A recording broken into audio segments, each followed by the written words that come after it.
So we're going to go over the answers to the 9 questions for the remote control car, the speedy car graphs. Although certainly I want you to know how to get the numerical answers, we are also going to spend a lot of time discussing different approaches to getting the answers and talking about important stuff for graph reading and other just little details in the video. And so please make sure you actually listen to the solution for each one for that discussion, as well as actually just checking what your numbers are. Finally, in order for this to be useful, make sure that you have actually tried all the questions before you watch the answers. The best way to do that, I think, is to try question 1, watch the video. Then pause the video, try question 2, watch the answer to 2, pause the video, try 3, and so on. If you want to do all 9 questions first and then watch the video, that is potentially okay too. But please, please, please do not just watch the video straight through. You will get significantly more out of it by actually attempting the problems on your own first. Okay, so for question 1, if you've not done that yet, go ahead and pause the video and then unpause when you're ready to go over the solution. So for question 1, we want to, on each graph, identify which line represents the slow and the fast trips. So if we look at our one-way trips, we can see it looks like we talked about in the prediction. They're going to be basically straight lines. They start at -7, they go up to +15, so they're starting in the same place, they're ending in the same place, but one of the trips takes significantly more time than the other. One of them only takes between 15 and 20 seconds. The other one takes more than 35 seconds. And so if one of them, if they went this equally far, but one took less time, that's got to be the fast trip. And the other one is, of course, the slow trip. Some of you might have known from math class already, or this might have intuitively made sense to you, that the faster it was going, the steeper the line was going to be. But we can just see that here as well. It makes sense if how far they go up, the rise of the line is based on how far they went, and they went equally far. They're going to have the same rise. But the faster one takes less time. It's going to have a smaller run. And so when we do rise over run, we'll get a steeper line on our fast stuff. This also explains that little discontinuity at the beginning where we notice the line isn't actually perfectly straight. I mentioned this in the question of the day video as well. You'll notice that the line is basically straight, but the very, very beginning is not lined up and is not as steep as the rest of the fast line. And that's because at the beginning the car started at rest and it took a little bit of time to speed up and get up to its cruising speed. And so we see this little part at the beginning that is not as steep as the rest of the line. But once the car is at its cruising speed, it's going equally fast the entire time, and so we see a basically straight line. The reason it's not perfectly straight is because it is, it's very, it's impossible to collect perfect data, and it's even difficult to collect, really clean data. And so we had some measurement difficulties that would have caused, our dots to not be perfectly lined up. And also, if in the process of the car driving, maybe the battery was not always delivering constant power to the motor, we weren't going in a perfectly straight line, that could also cause us to have little errors in our line. But we still see that even despite any measurement difficulties or weird things the car was doing, it is still a basically straight line, except for this beginning part where it was going slower. For the two-way trips, same deal. They start in the same place, they end in the same place, they go up to the same position, so they traveled equally far. One did it in less time. That's got to be the fast trip. The one that took more time has got to be the slow trip. We see the same relationship again. The steeper it is, the faster it's going. And that's true whether it's going forwards or backwards. So we see the forwards part of the trip and the backwards part of the trip here. Both of those are steeper than the corresponding parts of the slow trip. We also see another relationship here that's going to be useful. When something is going forward on our position time graph, it's going to have a positive slope. So both for the fast trip and the slow trip, the forward portion had a positive slope. We also saw on our one-way trips Both of them had positive slopes because both of them were going in the positive direction. And we see some negative slopes here when we're going in the negative direction because we're going from a positive position down towards our negative positions. And we'll formalize and talk about why exactly that is later, but that is just a good relationship to be aware of, that you can look at the steepness of the line to tell how fast it's going and the sign of the line to tell what direction it's going. If the slope is positive, forward. If the slope is negative, it's going backwards. All right, question 2. Go ahead and pause the video, answer question 2, unpause when you are ready to go over the answer. So for question 2, we want to know how many tiles the car drove across on each trip. There's a total of 4 trips, 2 one-way trips and 2 two-way trips. We'll start with the one-way trips. Both of the cars started in the same place and ended in the same place on the one-way trips, and so the number of tiles that they drove across on each one should be the same. And so we'll just do the work for both at once here. In both cases, they started at position -7, and went up to position +15. And so there's different ways that you could think about this. Certainly you could just count. Starting here, we go 1, 2, 3, 4, 5, 6, 7, 8, 9, so on, and see how many total we drove across. But that's going to get unwieldy when we get to particularly large values or if we don't have stuff that's just equal numbers of tiles. And so we'd like to find a way to do it mathematically. If we went from -7 to +15, we should just be able to subtract our 2 endpoints and figure out how far it is between them. And so if we go from where we ended, subtract where we started, +15 minus -7, we get 22 tiles that we drove across. And if we'd subtract in the other order, -7 minus +15, we'd get -22, but we're just looking for how many tiles it was. So we don't need to worry about the positive or negative sign. Either way, you're just figuring out how far apart your 2 endpoints are. And that's true. We went from -7 to +15 on both of them. And so both should be 22 tiles. Another way to think about that is we went from -7 up to +15. Some people might sort of intuitively break this into 2 chunks. -7 to 0 is 7 tiles. And then 0 to +15 is 15 more tiles. So another way to show the work on that might be -7 to 0 is going to be 7 tiles. And then 0 to +15 is going to be 15 more tiles for a total of 22 tiles. All right, so it doesn't matter how you do it, you're going to get the same answer. Make sure that you didn't just write 22. It has to have a unit on it in order for it to be physically meaningful, and so your answer should say 22 tiles to be correct. Now for the two-way trip, again, both of the trips started and ended in the same place. The cars did the same thing, so we expect the answers for both of our two-way trips to be the same. However, on the two-way trips, we've got to show our work a little differently.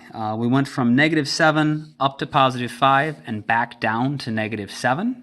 And so we can't just do what we did here where we subtract the endpoints because we started and ended at -7. And if we did -7 minus -7, we would get 0.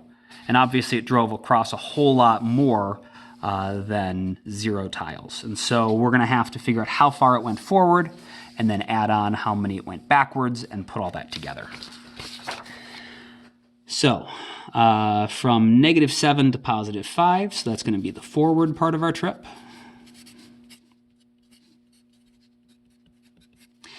We can do the same thing we did here, subtract our endpoints. +5 minus -7 is going to be 12 tiles. And then backwards, we did the exact same thing. We went from +5 to -7. So plus 12 more on the way back is going to give us a total of 24 tiles that we drove across in total. Again, we want to make sure that the answer as we are presenting it actually has a unit on it, so 24 tiles, not just 24. And also, circling or boxing or highlighting or doing something to make your answers stand out is something you should get in the habit of, whether it is a homework assignment you're doing or one of our tests in class or the AP test. You want to make sure it's really clear what your final answers are. And so whether you circle it or put a little box around it or take a highlighter and color it, somehow make sure your answer stands out. Using this method, we could do that as well for the two-way trips. -7 to 0, that's going to be 7 tiles. 0 to +5 is 5 more, so 7 plus 5 is 12. Then 5 more from +5 to 0 is going to be 17, and then 7 more from 0 to -7 is 24. And so you could show this as 7 plus 5 plus 5 plus 7 as well. In any case, the answer is 24 tiles. All right, question 3. Pause the video, unpause when you're ready to go over the answer to 3.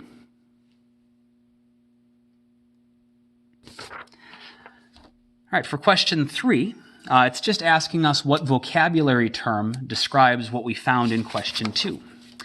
Question 2 just asked us how many tiles it drove across. When we went forwards and backwards, we just sort of added up the total of how many went forwards and how many went backwards. And so this is telling us the total length of the trip in tiles. And the quantity from our unit that describes the total length of a path without worrying about paying attention to if it's forwards or backwards, just counting everything, is distance. And that is why we presented the answers the way we did. Remember, distance is a scalar quantity, and scalar quantities, we said, should never have signs on them, which is why when I wrote this, it was just 22 tiles and 24 tiles, not positive or negative 22, not positive or negative 24. And especially with the 24 tiles, we can see why our scalar quantities don't want to have signs. It wouldn't make sense to say positive 24. That would imply we drove forward 24 tiles. It wouldn't make sense to say negative 24. We went backwards 24. Because we didn't go forwards 24 or backwards 24. We did a combination of forwards and backwards for a total of 24, and so neither a plus or a minus sign makes any sense there. Here, although we did go forward 22 tiles, when we're talking about distance, we don't record that information, and so it's still just 22 tiles with no sign. So it was a distance, it's a scalar quantity, and there should have been no sign on our answers, but they should have had a number in a unit because they still needed a magnitude. All right, question 4. Go ahead and answer question 4. Unpause when you're ready to go over the answer. Okay, so for question 4, it asks us what the displacement of the car is for each trip. And so displacement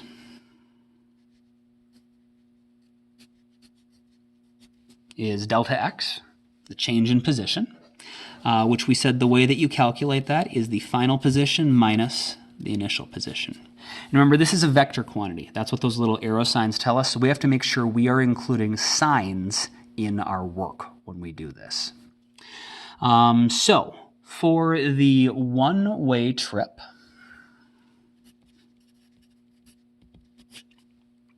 our final position was up here. We ended at tile positive 15. Our initial position was negative 7. And so we do our final minus our initial position. 15 minus negative 7 is going to be 22 tiles. And this time we do need to make sure we keep the sign in there because this is a vector quantity. So positive 15 minus negative 7 is going to be positive 22. That communicates that not only did we move a total of 22 tiles, we ended 22 tiles in the forward direction away from where we started, which is a slightly different piece of information than we had back in question 2. Question 2, we just know that we drove across a total of 22. But we don't actually know from this answer if it was 22 forward, 22 backwards, 11 forward, 11 back. We just know that we traveled 22. Here, the displacement is specifically telling us that we ended 22 tiles from where we started, and it was 22 tiles in the positive direction compared to where we started. The work is going to be the same for both of our one-way trips because both of them had a final position of positive 15 and an initial position of negative 7, so that's true for both of them. For the two-way trips, we need to do the final position minus the initial position. So their final position in both cases was -7. Their initial positions were -7. So -7 minus -7 is going to be 0 tiles. This is the one and only time that a vector quantity does not need a sign. The displacement is telling us that we ended 0 tiles away from where we started. We ended in the exact same place we started. There is no information in this 0 tiles about how that happened. It doesn't tell us if we never moved, or if we went forwards and then backwards, or backwards and then forwards. All we know is that we ended where we started. And so the displacement and the distance are telling us two slightly different pieces of information. This tells us where we ended relative to where we started. This tells us how much driving we did, that distance we found back in question 22. So numerically, we can see that the magnitude of a distance and a displacement can be different. We also see that their magnitudes can be the same. For a one-way trip, the magnitudes were both 22 because we didn't have any forwards and then backwards motion canceling out part of our total for our displacement. However, we still wouldn't say these two things are the same. The scalar quantity, remember, doesn't have a sign. All it tells us is that it's 22 tiles. We don't know from the distance if it was forwards, backwards, or some combination. The displacement is telling us that we ended 22 away from where we started in the positive direction.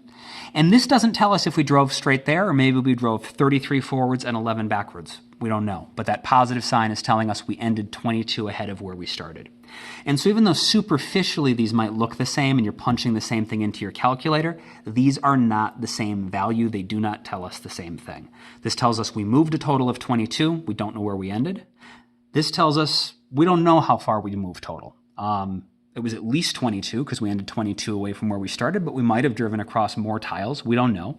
But we do know that we ended exactly 22 in front of where we started. And so these two contain different information. Although they look similar, they are not the same thing. All right, question 5.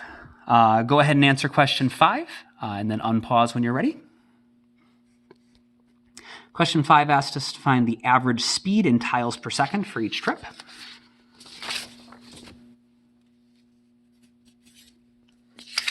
So the average speed equation was the distance traveled divided by the change in time.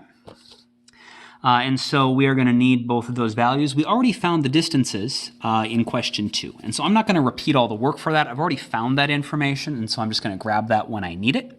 But I do need to find the times. Remember, to find the change in time, we're going to do the final time minus the initial time. However, the nice thing about all of our trips is that we started at time 0. And so it's just going to be the final time minus the initial time is going to be the final time minus 0. And so if we just grab the final time, in this case, that should actually give us the amount that time changed. But if we're not starting at time 0, we would actually have to calculate it. Okay, so let's do the one-way fast to start.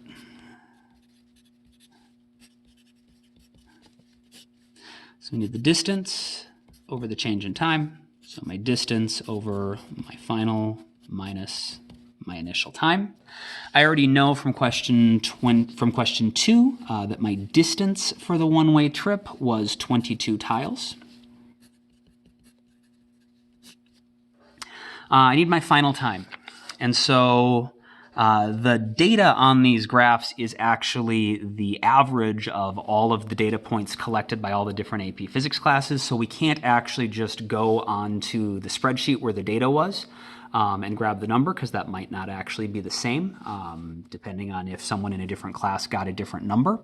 We need to actually read this off the graph. And that's important because that's a skill you're going to need in this class. We will sometimes on tests and on the AP test, you might be given a graph, and part of your grade is based on your ability to read the graph. And so we always want to estimate to the nearest tenth in between our markings. And so 15, 16, 17, 18, 19, 20. We're somewhere in between 16 and 17 here. When I'm looking at this, I want to go to the center of my shape. And for this one, it looks like we are centered pretty well in between my 17 and 18 second mark. And so if I want to go to the nearest tenth, I think I would call that 17.5 seconds. In order to get credit, whether it is in this class on a test or in like the AP test, you need to make a reasonably good estimation, which generally means if you are within 1/10 of the correct answer, that's fine.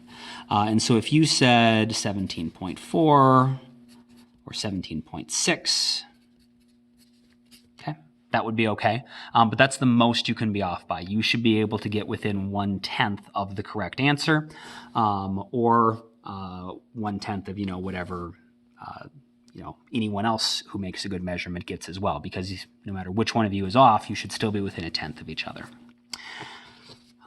We need to subtract our initial time. We started at 0 seconds. And so that's going to be 22 tiles. I'm not going to keep writing tiles out. I'm just going to use t divided by 17.5 minus 0, 17.5. And so if we divide that out, we're going to get 1.25714. We want to make sure we follow our significant figure rules here. So our 22 tiles, we're sort of looking at exact values there, but if we were to estimate to the nearest tenth, we're right on the line here, so we could add one more tenth to that, have 3 significant figures. So 22 divided 22.0 divided by 17.5, it should be 1.26 tiles per second, which you can either write as tiles divided by seconds, or you could abbreviate it as T over S. We do not have any signs on here because we're finding an average speed, and so it's a scalar quantity. This does not communicate anything about whether we were going forwards, backwards, or some combination at 1.26 tiles per second. That just was our average speed, and we'd have to look at a graph to figure out the direction.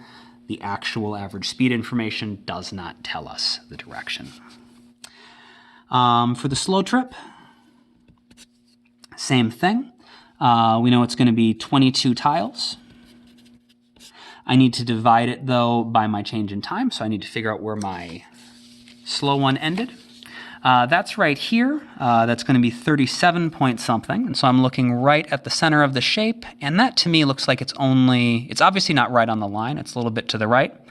I say that's going to be 37.1 seconds. But you could have, again, said 37.2. As long as you're within 1/10 of me, that's okay. So we divide that out, and we get 0.593 tiles per second. Again, you can either, as a measurement, it would be 22.0 tiles, or if you want to think of that 22 as an exact number, and the only thing we're estimating is the bottom number here, either way, we're going to be limited to 3 sig figs. And once again, doesn't include any sign information. It's just going to be that. For the two-way trips, we're going to have, we said that our distance over our change in time for the for the fast trip, our distance was 24 tiles. We need to figure out how much time our fast trip took in total. And so we've got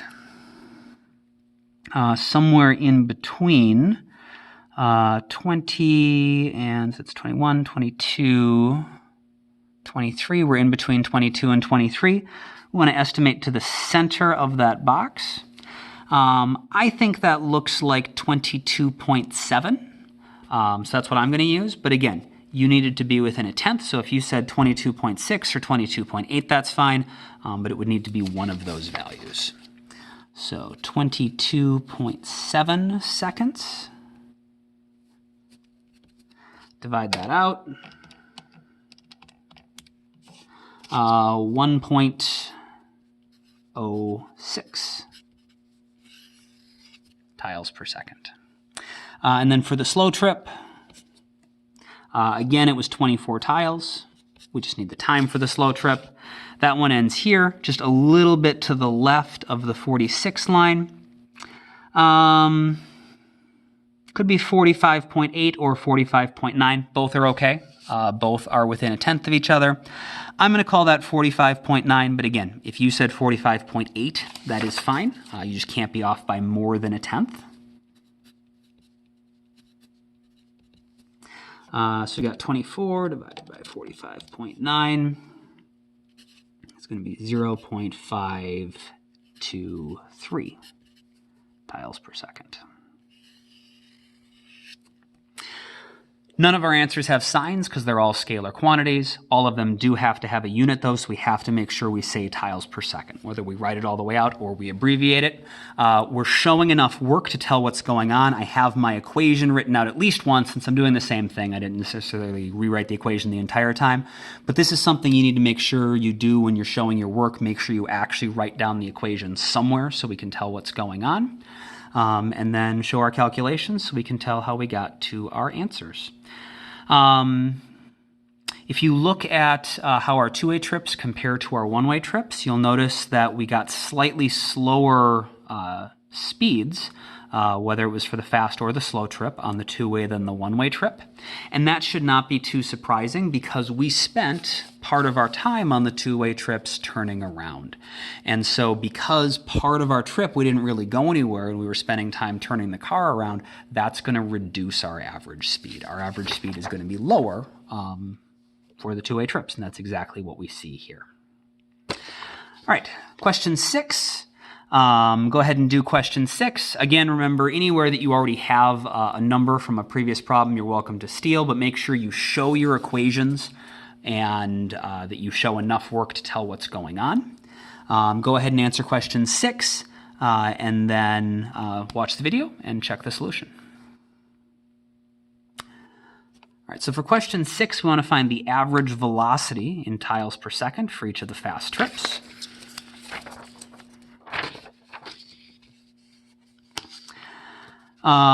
So this one only makes us do the fast trips, which is going to be nice.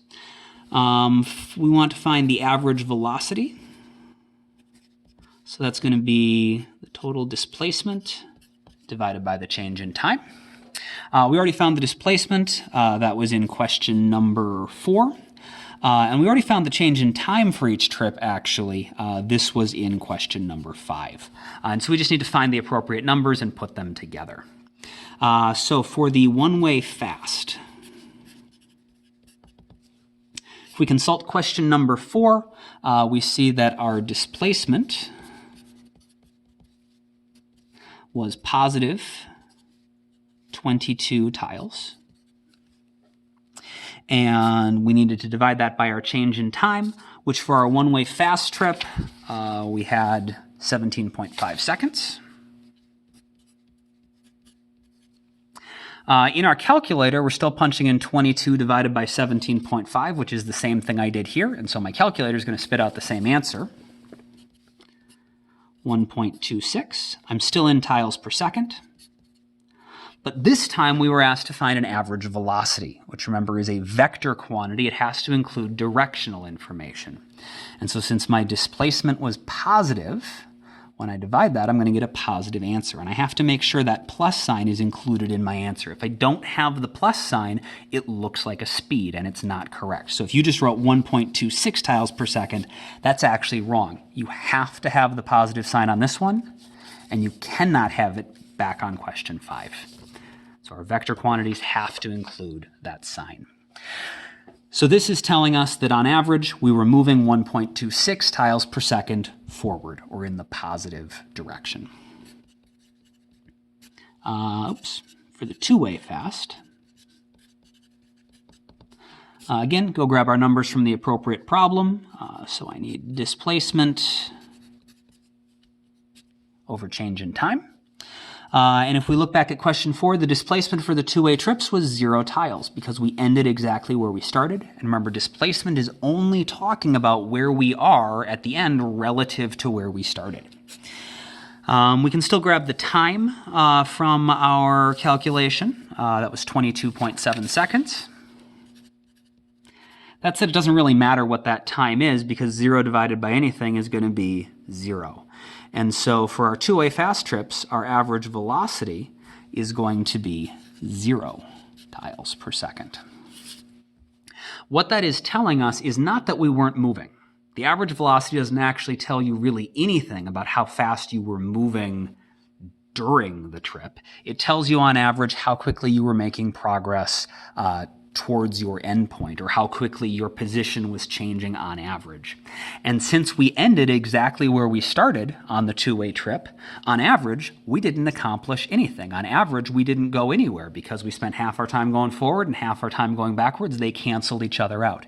And so our average velocity is 0 tiles per second. That tells us on average we didn't go anywhere, as opposed to our average speed, 1.06 tiles per second. That tells us we were on average moving this fast, but it doesn't tell us what direction.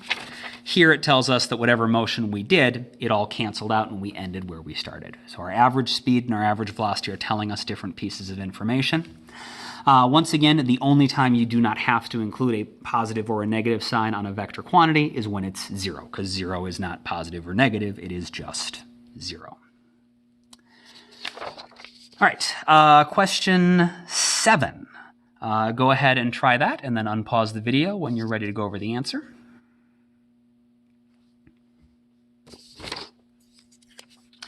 So for question 7, we are finding the average speed of the return trip for the fast two-way trip. So remember, average speed is distance over our change in time.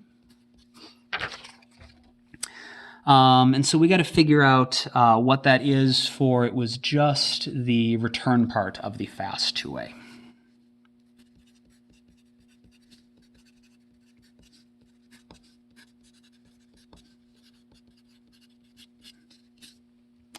All right, so for our two-way trip, the return part of the fast is just this part.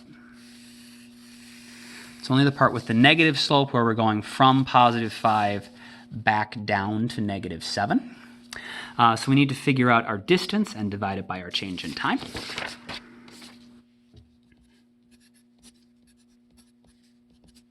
If we look back at our work from number 2,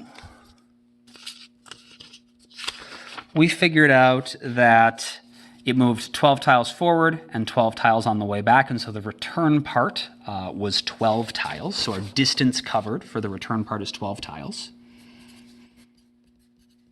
Okay, so that's from number 2.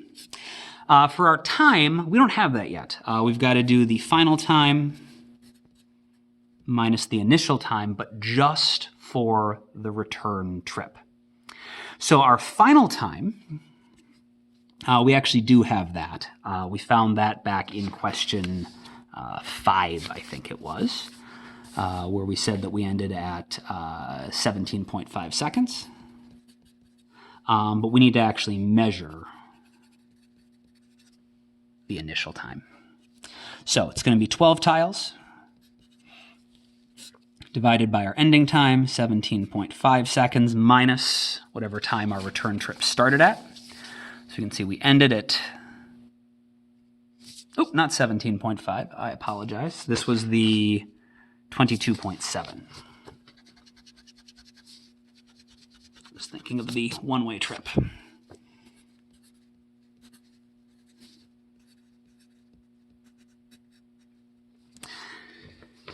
All right, so the initial part, the initial time for just this part of the trip. Okay, so the trip ended here, so our final time is the 22.7 seconds. The initial time, that is in between 13 and 14 seconds. And again, we're going from the middle of the shape. I think that looks like 13 point... going to say 7, but it could be 13.8. Either one is okay. They're within a tenth. As long as you got within a tenth, that's fine. And so I'm going to say 13.7 seconds, but you could have done 13.8, and that would be fine. For all of the problems where if you are a little bit off of my number, you're going to get a slightly different answer, and that's fine. Your math should show the correct answer for whatever your work was, and as long as you were within a tenth on all of these values we estimate, it's okay for your final answer to be off as long as it matches your work. So this is going to be 12 tiles over 22.7 minus 13.7 is going to be 9.0 seconds. We're down to just 2 sig figs, and so that is going to be 1.3 tiles per second.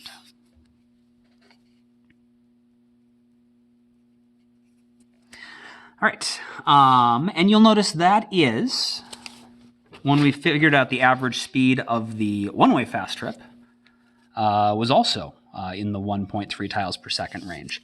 And that should make sense because when we went one way on the fast setting, we went about 1.3 tiles per second. And so when we went one way, just the backwards part of our trip, we also went about 1.3 tiles per second. And so our answers seem consistent with everything that we've done before as well. Again, this is a scalar quantity, and so we do not have a sign on here. We do have to make sure we include our units, though, tiles per second. All right. Number 8, find the average velocity of the return trip for the fast two-way trip. Go ahead and solve that, and then unpause the video when you're ready for the answer.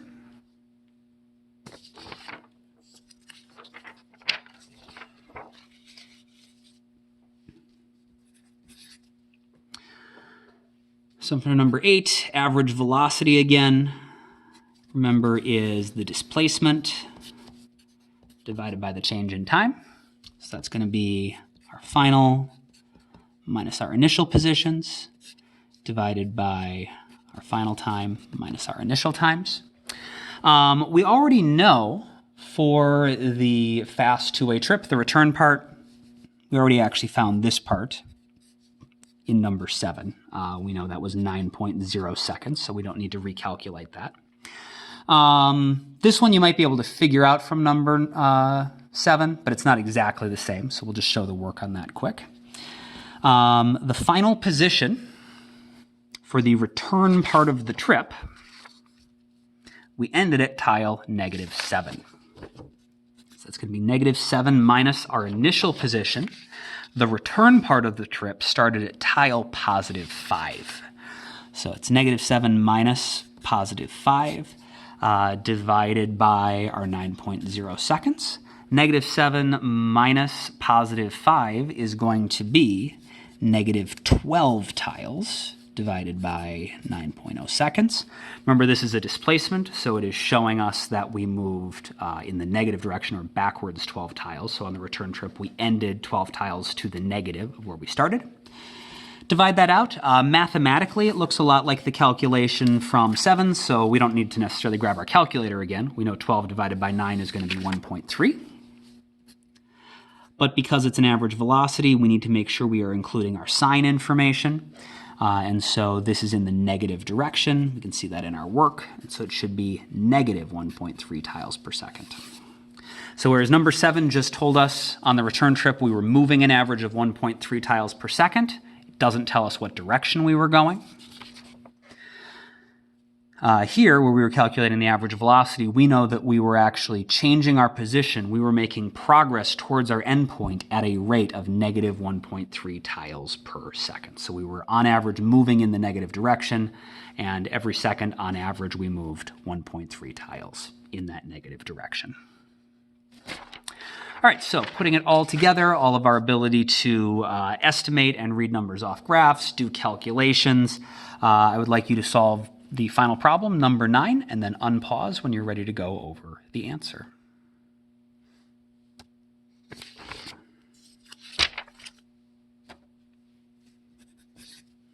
So number 9 asks us to find the average velocity. So that's our vector quantity. It's our displacement over our change in time. And this is for 13.0 to 39.0 seconds on the slow two-way trip.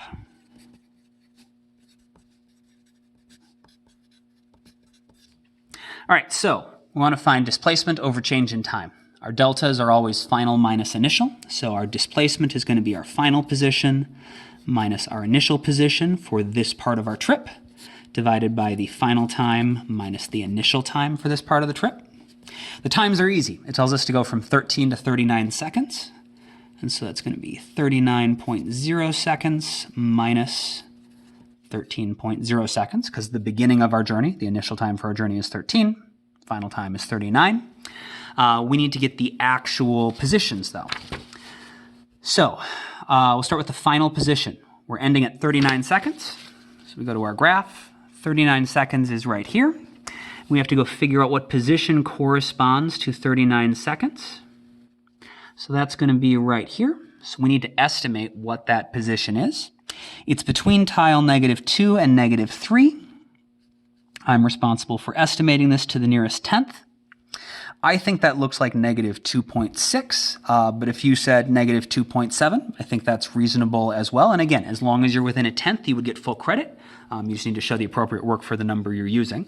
But I think we're ending at tile -2.6. Tiles minus our initial position. So we're starting at from 13 seconds. So 13 seconds is right here. So that's that position. So I need to estimate where that is. And I'm going to call that somewhere between 0 and +1. I'm going to call it +0.8, but it might be +0.7. Again, you just need to be within a tenth.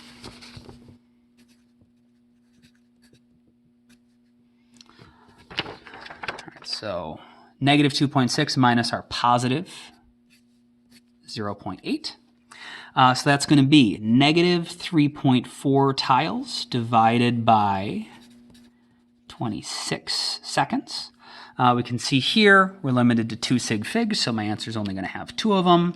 3.4 divided by 26 is going to be, got my negative sign, -0.13 tiles per second.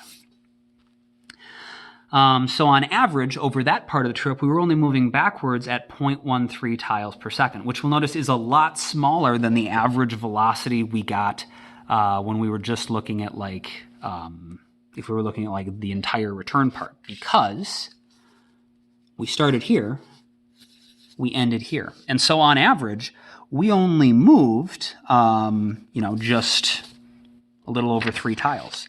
We did a whole lot of more moving total, but part of it was forward, part of it was backwards. On average, we didn't actually end up very far away from where we started. We only moved backwards 3.4 tiles, but it took us a pretty fair amount of time to do that. And we will formalize this in our notes in the future, but another way to think about that when you are calculating an average velocity, you might notice mathematically what we did here. This looks like a rise over a run. Our positions were on our y-axis. I know we used the variable x, but they were on the y-axis. So this is change in y. This is change in x. And so that -0.13, that is actually the slope of a line connecting those 2 points we were looking at. And so anytime you're trying to figure out the average velocity over part of a trip, that is the slope connecting those 2 points. And again, we'll formalize that in our notes later, but I just wanted you to see that on here. And we can see that's a pretty shallow line with a negative slope. So that's where our -0.13 comes from.